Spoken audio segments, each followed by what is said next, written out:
Hello children, in previous video I have explained the basic terms in accounting. In basic terms I have explained entity. It means specifically identifiable business enterprises like Super Bazaar, ITC Limited, etc. An accounting system is always devised for a specific business entity. This is called the entity. Next is transaction. Transactions means it can be a purchase of goods, receipt of money, payment to a creditor, etc. It can be a cash transaction or can be a credit transaction. Both transaction we have used in the accounting process. Next is assets. Assets are economic resources of an enterprise that can be usefully expressed in monetary terms, means money terms.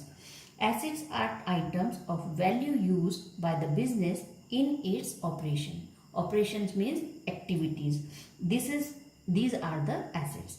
Assets have two types. First is current asset and second is non-current asset. Assets are items of value used by the business in its operations, activities like cash, bank, stock, furniture, machinery, equipment, etc. Non-current assets means those assets which are held for continued use in the business for the purpose of producing goods or services and are not meant for resale. These are called non-current assets like long-term investment, fixed assets like land, building, furniture, machinery, etc. These type of fixed assets. Next is fixed assets are used in a long term, that is called the fixed asset. Intangible assets are those assets which can be seen and touched like land, building, software, computer, furniture. Intangible assets, which assets we do not have seen or felt, these are intangible assets like patents, goodwill, copyright, trademark, etc. These type of assets I have already explained.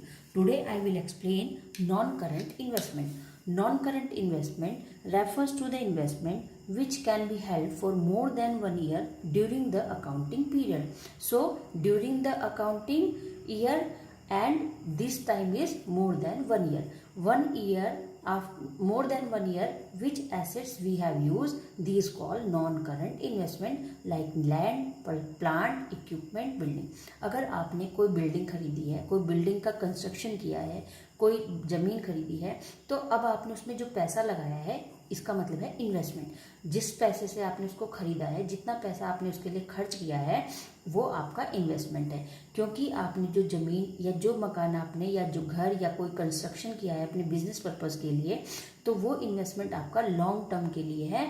इसका मतलब 1 साल से ज़्यादा, 10 साल, 15 साल, 20 साल उसकी useful life है. तो ऐसी एसेट्स को हम क्या कहते हैं, नॉन करंट इन्वेस्टमेंट. कि जहाँ पर हम किसी एसेट्स में पैसा लगाते हैं और जो एसेट्स हमारे लिए 1 साल से ज़्यादा के लिए काम करती है, उसे हम नॉन करंट इन्वेस्टमेंट कहते हैं. Next is deferred tax assets are, deferred means delay, are often created due to taxes paid or carried forward, in short form CF, but not yet recognized on the economic statement. Example, tax assessment. इसका मतलब है कि जब कोई government हमारे ऊपर tax लगा रही है, उस टैक्स को हमें पे करना था लेकिन हमने उसको पे नहीं किया, वो डिले हो गया. अब गवर्नमेंट क्या करेगी, उसको हमारे नाम से कैरी फॉरवर्ड करेगी. सपोज इस साल का इनकम टैक्स मुझे पे करना था, मैंने नहीं किया, तो नेक्स्ट ईयर वो हमारे नाम से ट्रांसफ़र हो जाएगा, CF कैरी फॉरवर्ड हो जाएगा मेरे अकाउंट में. Not year recognise on the account statement, income statement. अभी गवर्नमेंट को मेरे उस टैक्स पेड से कोई भी इनकम नहीं हुई है. Deferred tax assets can be created due to the taxes authorities recognizing revenue. अब गवर्नमेंट को मुझसे जो टैक्स हैं वो मिलेंगे, जो उसकी रेवेन्यू इनकम है, और उस रेवेन्यू को लेने के लिए उसने मुझे नोटिस भेजा है, पेनल्टीज चार्ज की है, मैसेजेस किए हैं, तो ये उसके खर्चे हैं. At different times than that of an account standard. तो जब इस तरह की प्रोसेसिंग होती है कि जब हमें टैक्स पे करने थे लेकिन हमने टैक्स को पे नहीं किया, तो गवर्नमेंट हमारे उन टैक्सेस को कैरी फॉरवर्ड कर देती है और उनको पास कर देती है नेक्स्ट ईयर के लिए. अब उस पर जो भी खर्च वो करती है, उस खर्च को हम क्या करेंगे, पे करेंगे. जब भी हम अपने टैक्स को पे करेंगे तो वो सारी पेनल्टीज, वो सारी जो एक्सपेंसेस हमारे लिए किए हैं गवर्नमेंट ने, वो सारे हमसे डिडक्शन कर लिए जाएंगे। Next is long term advances. The loan amount is required to be repaid along with the interest इधर in lump sum, lump sum means total amount, और इन सुटेबल इंस्टॉलमेंट। इसका मतलब है कि लॉन्ग टर्म एडवांसेस की अगर कोई आदमी बैंक से लोन लेता है, अब लोन लेने के बाद उसको रीपे करना है, वो वापस करेगा अलॉन्ग विद द इंटरेस्ट। तो जब हम उसको वापस करेंगे तो हमारे जो अमाउंट हमने यूज़ की है उस पर हमें बैंक को इंटरेस्ट भी देना पड़ेगा। इधर इन लमसम, हम जो उसका पैसा वापस कर रहे हैं वो हम लमसम एक सिंगल अमाउंट में भी पे कर सकते हैं और इन अ सुटेबल इंस्टॉलमेंट, और इंस्टॉलमेंट में भी पे कर सकते हैं। It can be a term loan payable after 3 year. Suppose एक आदमी ने एक हाउस लोन लिया है और वहाँ पर उसको पे करने के लिए उसने 3 साल का टाइम लिया है। अब वहाँ पर जो बैंक है 3 साल में उसने उसकी इंस्टॉलमेंट बनवाई। अब जो है जो जिसने वो टेक ओवर किया है लोन, 3 साल तक उसकी इंस्टॉलमेंट प्लस करेगा, पे करेगा, और प्लस जो भी इंटरेस्ट चार्ज होगा वो पे करता रहेगा। तो this type of terms has called long term advances. Next is other non current asset are a company long-term investment for which the full value will not be realized within the accounting year। कि यहाँ पर ऐसी assets हैं जिनकी value 1 साल के लिए नहीं होती, बहुत ज़्यादा मतलब एक लॉन्ग पीरियड के लिए होती है। जैसे पेटेंट्स, अगर प्रॉपर्टी प्लांट की जो हमारे पास ये एसेट्स हैं, जैसे हमने पढ़ा था कि नॉन करंट इन्वेस्टमेंट, कि जब हम कोई पैसा किसी लॉन्ग टर्म एसेट्स के लिए खर्च करते हैं उसे हम नॉन करंट इन्वेस्टमेंट कहते हैं। तो यहाँ पर नॉन करंट एसेट की ऐसी एसेट्स जिनको अगर कभी हम बेचना चाहें तो वो एसेट्स ऐसी हैं जो हमारे लिए वापस कैश में कन्वर्ट हो जाएंगी और हम उनको कभी भी यूज़ कर सकते हैं 1 साल से ज़्यादा के लिए, तो उसको हम नॉन करंट एसेट्स कहते हैं, जिसके लिए ऐसे पेटेंट्स हैं, प्रॉपर्टी है और plant etcetera. Next is current assets are those assets which are meant for sale or which the management would want to convert into cash within 1 year। कि ऐसी assets जिसको अगर कभी हम बेचना चाहें, कभी मैनेजमेंट के लिए हम उसको कन्वर्ट करना चाहें इन कैश 1 साल के लिए, तो वो हमारी वापस से कैश में कन्वर्ट हो जाएंगी। This type assets called current asset. Current का मतलब 1 साल का टाइम को हम करंट ईयर कहते हैं। ये करंट 1 साल के टाइम के लिए, 1 साल के लिए जो हमने एसेट खरीदी वो करंट एसेट है। 1 साल के टाइम को जब हमने यूज़ किया वो करंट टाइम है। तो इसका मतलब कि ऐसी एसेट्स जिनको हमने 1 साल के लिए ख़रीदा है, या वो हमारे पास ऐसी एसेट्स है जो 1 साल के लिए ही आप उसको कन्वर्ट कर सकते हैं विद इन कैश, तो उनको हम करंट एसेट कहते हैं। जैसे डेप्टर, कि अगर आपने किसी को पैसा उधार दिया है, अब वो आपको उधार अगर आप उसको दे रहे हो, क्रेडिट कर रहे हो, तो आप उसको कितना टाइम दे रहे हो, आपने कहा कि भाई 1 साल से पहले मुझे पैसा वापस चाहिए, तो ये आपकी टर्म क्या है, current asset. Stock is continuously sold and bills receivable are also converted into cash. कि जो भी यहाँ पर स्टॉक है, जो भी स्टॉक आप सोल्ड कर रहे हो, बेच रहे हो, मान लिया जो स्टॉक में आपके सामान है, रॉ मटेरियल है, फिनिश गुड है, तो जब उसको आप बेच रहे हो कंटिन्यूसली, तो उससे जो पैसा आपको आएगा वो आपके 1 साल के अंदर अंदर की ट्रांजैक्शन होगी, जिसे हम करंट एसेट्स कहेंगे, जो भी उससे पैसा मिलेगा।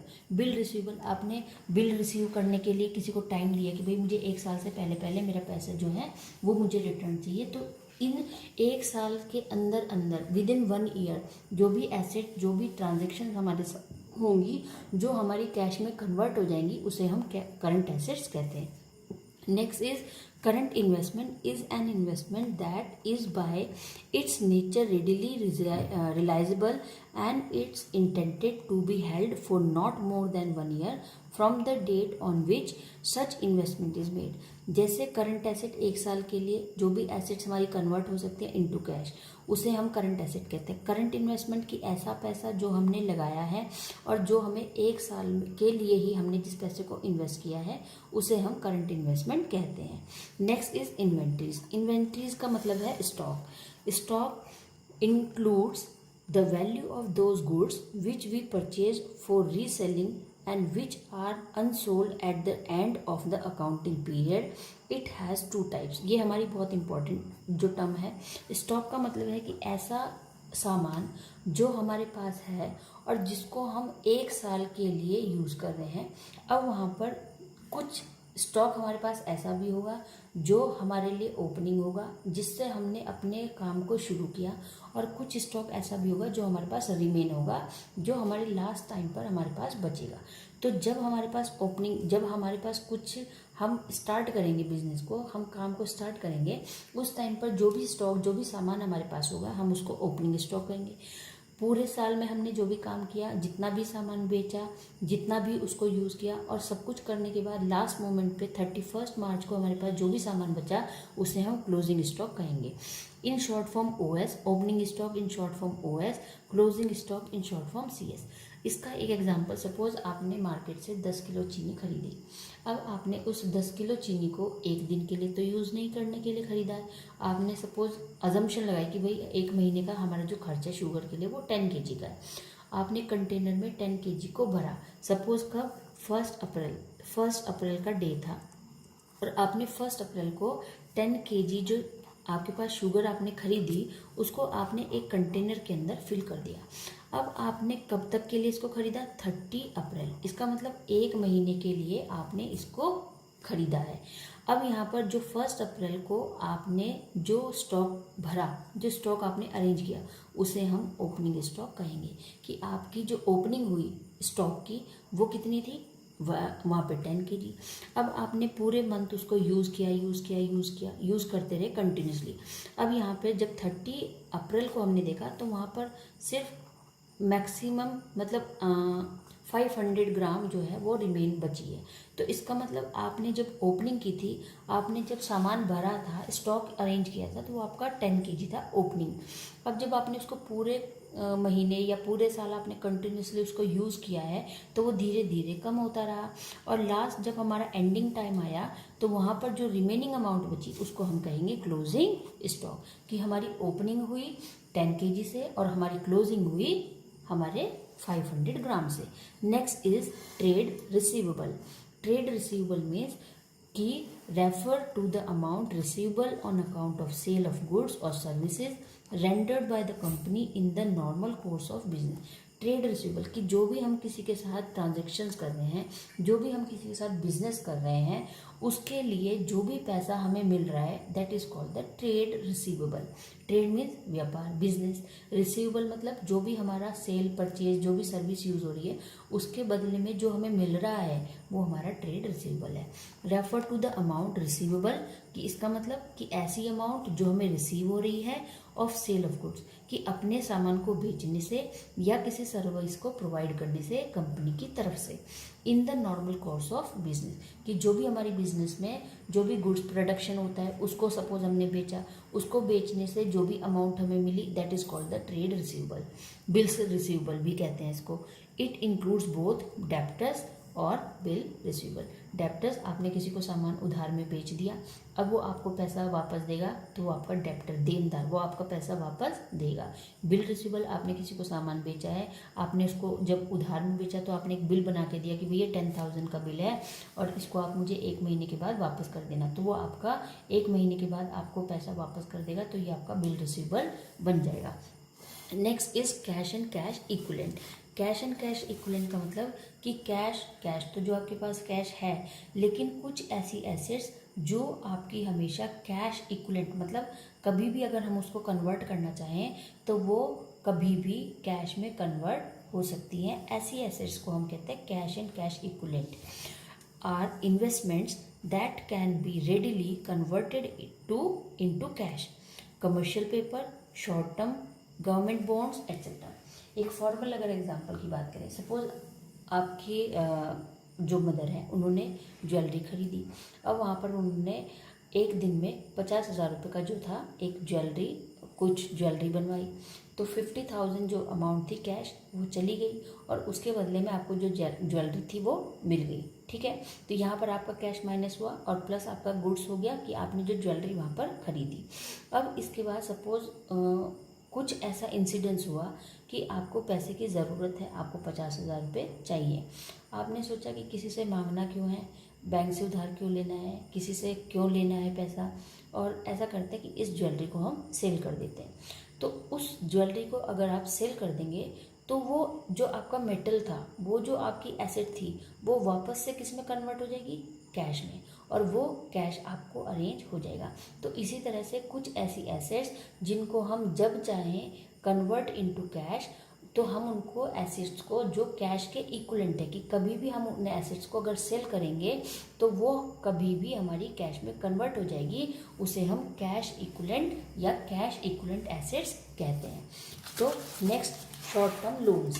Short term loans is when short-term loans and advances, when a fund is provided by the bank to a business corporation or an entity for a specific purpose to be repayable after a short duration is known as advances। कि जब कभी bank ने कुछ fund, suppose आपने एक investment किया हुआ है, उस इन्वेस्टमेंट पे आपको लोन चाहिए, तो बैंक क्या करेगा कि आपका जो लोन है वो आपके फंड पर आपको पे कर देगा। कि when a fund is provided by the bank, कि आपका कुछ जमा पूंजी है जो बैंक में, सपोज आपकी LIC है, सपोज आपका FD है, तो इन सब पर आपको लोन चाहिए, तो वो बैंक क्या करेगा, आपको उस फंड पर जो आपने जमा किया है उस फंड पर आपको बैंक वो प्रोवाइड लोन कर देगा। टू अ बिजनेस कॉर्पोरेशन, की आपको अपने बिजनेस के लिए, और an entity for a specific purpose, लेकिन वो आपसे पूछेगा कि भाई आप लोन इस एसेट्स पे, इस फंड पर क्यों ले रहे हो, तो आपको वहाँ पर स्पेसिफिक पर्पज जो है वो अपना आइडेंटिफाई करने पड़ेगा। To be repayable after a short duration is known है। अब वो आपसे पूछ रहा है कि आप इसको रिपे कब करेंगे, शॉर्ट ड्यूरेशन में या फिर नॉन एज एडवांसेस, तो हम उसको कहते हैं एडवांसेस। कि सपोज आपकी एक FD थी, आपने एक FD की और उस FD को फिक्स डिपॉजिट, आपने एक फिक्स डिपॉजिट को 5 साल के लिए इन्वेस्ट किया बैंक में। अब आपने वो इन्वेस्टमेंट किया 5 साल के लिए, लेकिन आपको इमरजेंसी में पैसा चाहिए। आप सोच रहे हो कि भाई FD को ब्रोक क्यों करना, उसको तोड़ना क्यों है, उसको पहले ही कवर, जब उसका कवरिंग टाइम हो जाएगा, जब वो कवर हो जाएगी, मिच्योर हो जाएगी, तो हमें उस पर फ़ायदा मिलता है, उस पर प्रॉफिट होता है। तो लेकिन आपको इमरजेंसी है, तो आप चाहते हो कि हमारी जो FD बैंक के पास है, हमारा जो फिक्स डिपॉजिट बैंक के पास है, उस पर मुझे कुछ थोड़ा सा जो लोन है वो मुझे मिल जाए, तो जिसे हम कहते हैं, लेकिन वो बैंक कहता है कि वो आपको जो आपकी इन्वेस्टमेंट थी 5 साल, उस 5 साल से पहले पहले वो आपको पे करनी पड़ेगी। तो इस तरह की जो ट्रांजेक्शन्स है उसे हम कहते हैं short term loans and advances. कि आपका जो वहाँ पर फंडिंग है, आपका जो जमा किया हुआ पैसा है, उस पर बैंक आपको एक स्पेसिफिक, एक स्पेशल पर्पज़ के लिए पैसा पे कर देगी, लेकिन वो आपका क्या होगा, शॉर्ट टर्म के लिए होगा। और पैसा अभी आपकी जो FD है वो मैच्योर नहीं हुई और आपको बैंक ने उल्टा वापस से पैसा दे दिया, तो वो आपका एडवांस बन जाएगा। अ loan by nature is a डेब्ट, डेब्ट मतलब देनदारी, हमें पे करना है। Advances are by nature a credit facility, उधार आपको दिया है। Loans are generally for a long term, loan क्या है, जो सिंपल लोन होता है वो लॉन्ग टर्म के लिए है, लेकिन यहाँ पर आपकी जो फंडिंग है, आपकी जो इन्वेस्टमेंट है, उस पर आपको बैंक लोन दे रहा है एडवांस में, क्योंकि आपकी जो इन्वेस्टमेंट है वो अभी मैच्योर नहीं है, उसका टाइम कंप्लीट नहीं हुआ है। तो आपको, आपकी जो कंडीशन है बैंक की तरफ से वो ये है कि वो आपको शॉर्ट टर्म के लिए मिलेगा, एक स्पेसिफिक रीज़न के लिए मिलेगा, और आपको वो जल्दी रीपे करना पड़ेगा। Other current asset include cash and cash equivalent, CCE, marketable securities, account receivable, inventories and prepaid expenses. Advances paid to employ. Other current asset, other current asset की जो हम पे कर रहे हैं अपने 1 साल के टाइम पर, कि हमने किसी को एडवांस सैलरी दे दी। पेड टू एम्प्लॉय, की सपोज हमने अपने एम्प्लॉय को एडवांस में सैलरी पे कर दी, तो वो हमारी अदर करंट एसेट्स है। Next is capital. Capital which amount invested by the proprietor, proprietor means owner, in a business enterprise. Amount में be in form of cash, goods और एसेट्स। कैपिटल का मतलब है इन्वेस्टमेंट, कि जब कोई ओनर किसी बिजनेस को स्टार्ट करता है तो सबसे पहले उसको वहाँ पर कुछ पैसा जो है वो इन्वेस्ट करना पड़ता है, जिसे हम कैपिटल कहते हैं। अब उसके जो फॉर्म है, वो फॉर्म हो सकती है उसकी कैश, कि सपोज उसने 1 लाख रुपए इन्वेस्ट किया, उसके बाद ऐसा भी हो सकता है कि उसने कुछ सामान अरेंज किया हो, रॉ मटेरियल खरीद के लाया हो, खुद से उसके पास घर में हो, वहाँ पे वो रख दिया हो। एसेट्स कि सपोज एक उसने शॉप बनाई, शॉप को अरेंज करने के लिए, शॉप को स्टार्ट करने के लिए उसके पास एसेट क्या चाहिए, पंखा चाहिए, उसके बाद टेबल चाहिए, चेयर चाहिए। तो उसने देखा कि ये एसेट्स भी चाहिए मुझे शॉप में बैठने के लिए, गर्मी है, पंखा चाहिए, तो उसने अपने घर से फैन या टेबल, चेयर, इन सबको ला करके उस शॉप में अरेंज कर दिया। तो ये क्या है कि ये उसकी एसेट्स हैं। तो इसका मतलब जब कोई ऑनर, जब कोई बिजनेसमैन या कोई भी प्रोप्राइटर जब बिजनेस को स्टार्ट करता है तो वो वहाँ पर कुछ अमाउंट को इन्वेस्ट करता है। कभी कभी वो कैश में इन्वेस्ट करता है, कभी गुड्स में इन्वेस्ट करता है और कभी एसेट्स में इन्वेस्ट करता है। हमेशा कैपिटल को कैलकुलेट करने के लिए हम क्या करेंगे, capital is equals to A assets minus liability. तो इसको हम शॉर्ट फॉर्म कहते हैं C is equals to A minus L. Capital मतलब आपका पैसा, एसेट्स मतलब ऐसी चीज़ें जो आपके पास हैं, जो आप लैंड, बिल्डिंग, मशीनरी, ये आपकी एसेट्स हैं। लायबिलिटीज़ मतलब कि उन एसेट्स को खरीदने के लिए आपने कितनी लायबिलिटीज़ यूज़ की है, कितना पैसा है जो आपको उधार लिए, आपने उधार में यूज़ किया है। अब एक क्वेश्चन है यहाँ पर, न्यूमेरिकल क्वेश्चन मैं बता रही हूँ। Suppose that the following balances appeared in the book of a firm, कि सपोज एक बुक में हमें ये बैलेंसेज जो है वो शो किए जा रहे हैं। कैश है उसके पास 20,000, machinery 50,000, stock 1 lakh, debtor 40,000, creditors 30,000। In this case capital will be, कि एक आदमी ने एक बिजनेस को स्टार्ट किया और बिजनेस को स्टार्ट करने के टाइम पर उसने इन सब चीज़ों को इन्वेस्ट कर दिया। कैश लगाया 20,000 का, एक मशीनरी खरीदी 50,000 की, स्टॉक उसने लगाया, स्टॉक मतलब raw material, semi finish good, तो स्टॉक में वो उसके पास जो चीज़ें थी वो 1 लाख रुपए की वैल्यू की हैं। डेप्टर उसके जो देनदार हैं वो 40,000 रुपये उसको देंगे। क्रेडिटर जो उसको पे करनी है लायबिलिटी 30,000 की है। In this case capital will be, तो यहाँ पे हमें कैलकुलेट करना कि एक्चुअल कैपिटल उसने कितनी इन्वेस्ट की अपने बिजनेस के लिए। तो कैपिटल को निकालने के लिए कैपिटल इज इक्वल्स टू जो चीज़ें आपकी हैं, कैश आपका है, मशीनरी आपकी है, स्टॉक है, डेप्टर है, इनमें से हमने जो लायबिलिटी चुकानी है, जो उधार चुकाना है, उसको हमने माइनस कर दिया, तो हमारे पास अमाउंट बची, तो हमारी निकल जाएगी capital. So cash 20, machinery 50, 1 lakh रुपए का कैश आपके पास था, आपने लगा दिया। 50,000 का आपकी मशीनरी आपने इन्वेस्ट की, 1 लाख स्टॉक आपने लगाया था, 40,000 का डेप्टर माइनस 30,000 आपने इन सब चीज़ों को प्लस करके लायबिलिटीज़ पे कर दी। तो इसका मतलब 1,80,000 आपने इन्वेस्ट किया था। लेकिन अगर इन सबको प्लस कर देंगे तो आपके पास आएगा 2,10,000। 2,10,000 की आपकी टोटल एसेट है, टोटल वैल्यू है फर्म की, जिसमें से आपने अपनी लायबिलिटीज़ को अगर पे कर दिया तो अब आपके पास जो रिमेनिंग एसेट्स वैल्यू है वो है आपकी 1,80,000। So student, you have to be read these basic accounting terms carefully, and if you having a problem you can ask in a group. So in unit test these terms will be used, so read this carefully. So take care students and goodbye.